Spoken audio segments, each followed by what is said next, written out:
Hello दोस्तों, this side आपका host Mukesh from DJI invest. तो अपने हमने अपने लास्ट वीडियो में देखा था कि हमने दो टाइप के डीजीआई आईडी बनाए थे, एक इन्वेस्टर के लिए और एक रेफरल के लिए।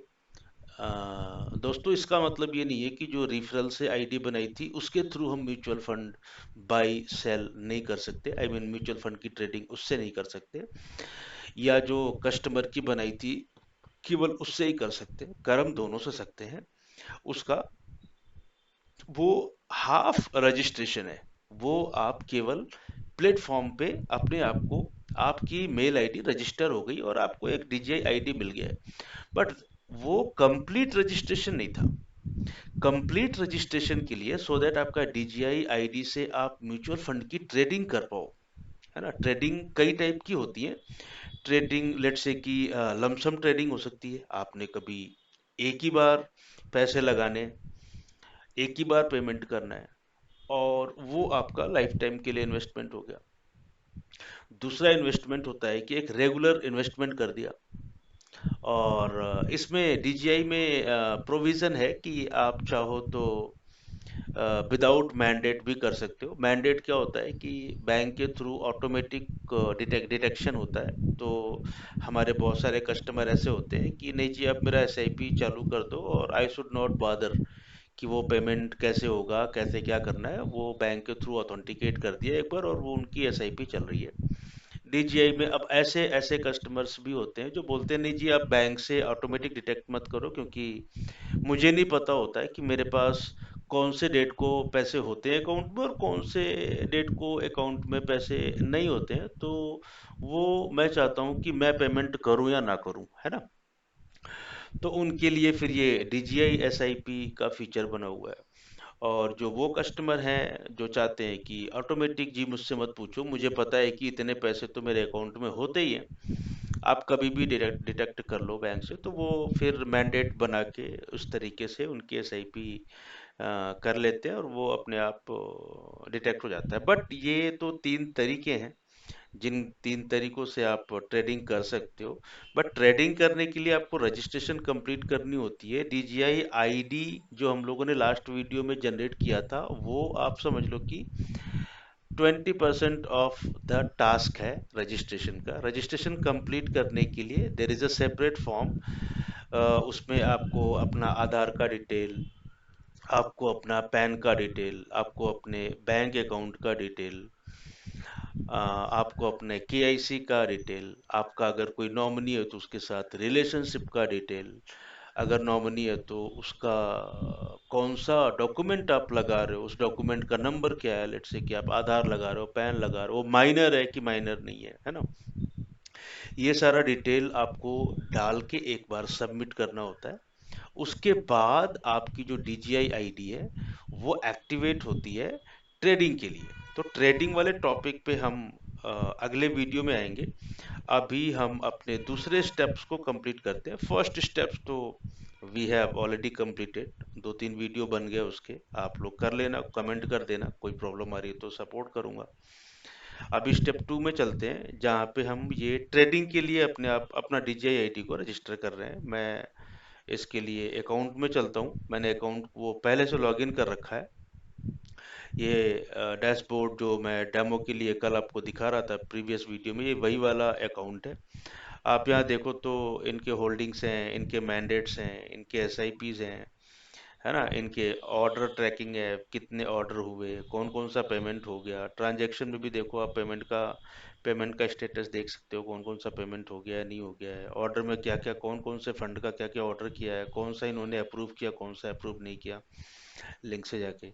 बट आज का ऑब्जेक्टिव क्या है कि ये एक्टिव, जैसे आप देखोगे, मैं अगर इनका अकाउंट दिखाऊं तो अकाउंट आप देखोगे तो यहाँ पे ये एक्टिव है। ये एक्टिव है, इनका इनका डीजीआई आईडी एक्टिव है, इसलिए ये ट्रेडिंग कर पा रहे हैं। तो ये एक्टिव करने के लिए आपको ये रजिस्ट्रेशन फॉर्म कंप्लीट करना पड़ता है। इसमें आपका डीजीआई आईडी देखो अपने आप ही आ गया। आपको अपना टैक्स स्टेटस बताना होता है, इंडिविजुअल हो आप, क्लाइंट टाइप कैसा, फिजिकली सेलेक्ट करना ऑलवेज, ओके।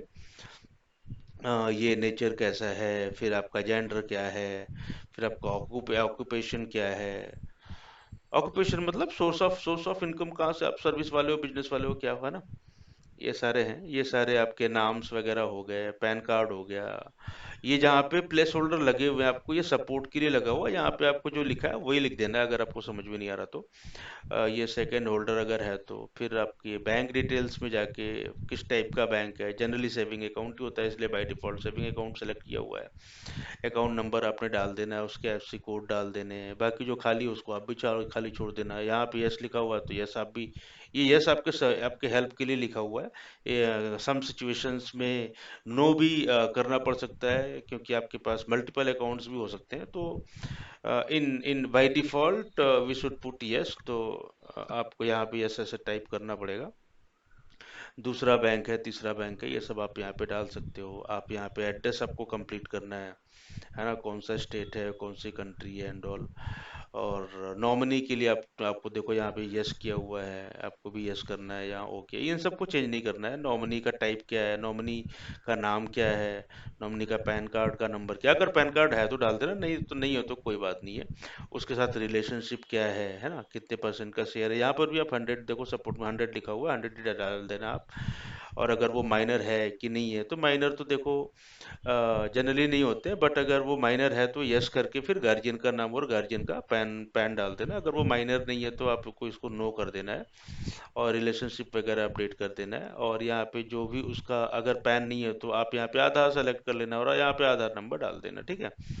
इसके बाद केवाईसी फ्लैग में अभी आप नहीं भी डालोगे कुछ भी तो भी चलेगा, बट अगर केवाईसी के बारे में आपको मैं थोड़ा सा अपडेट कर दूं, यहाँ पे आप ई केवाईसी सेलेक्ट कर लेना और केवाईसी नंबर आपके पास होगा नहीं, इसको आप छोड़ देना, यहाँ पे आप आधार यस कर देना और दैट्स इट, आपको ये सबमिट बटन दबा देना है, ठीक है। जब आप ये सबमिट बटन दबाओगे तो आपको नीचे स्क्रीन में देखना यहाँ पे रजिस्ट्रेशन स्टेटस आता है, ठीक है। ये रजिस्ट्रेशन स्टेटस यहाँ पे भी फेल आ रहा है। फेल आ रहा है मतलब मैंने बहुत सारे फील्ड को अभी एम्प्टी कर दिया, सबमिट नहीं किया या उसमें प्रोवाइड नहीं किया इन्फॉर्मेशन, इसलिए फेल्ड आ रहा है। बट आप जब सारे इन्फॉर्मेशन को डाल के सबमिट करोगे तो ये सक्सेस हो जाएगा, ठीक है। सक्सेस हो गया मतलब आपका रजिस्ट्रेशन कंप्लीट हो गया। अब आप इसको सिंक नाउ को क्लिक कर सकते हो, ठीक है। और फिर आप अपने ये बैकग्राउंड में कुछ चेक करेगा और आपको आपका रजिस्ट्रेशन स्टेटस वाले पेज पे ले आएगा। रजिस्ट्रेशन स्टेटस पे दो पॉसिबिलिटीज हो सकती है, या तो ये आपको सक्सेस दिखाएगा, अगर ये सक्सेस दिखाएगा तो ये अपने आप एक्टिव हो जाएगा, ठीक है। यहाँ पे अगर ये सक्सेस नहीं दिखाएगा तो उस सिचुएशन में बाकी सारे टैब्स के थ्रू उसको कैसे सक्सेस करते हैं ये मैं आपको नेक्स्ट वीडियो में दिखाऊंगा।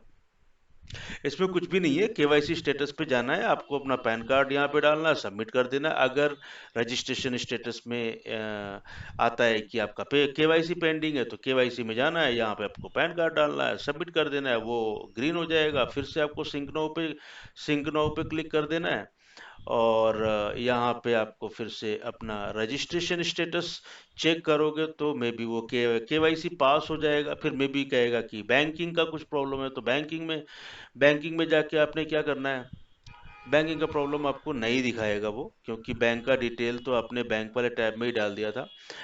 मे बी यहाँ पे आपको वो दिखाएगा फैक्टा इज नॉट कंप्लीटेड, तो फैक्टा में जाना है, फैक्टा में जाके ये सारे फिलअप करने।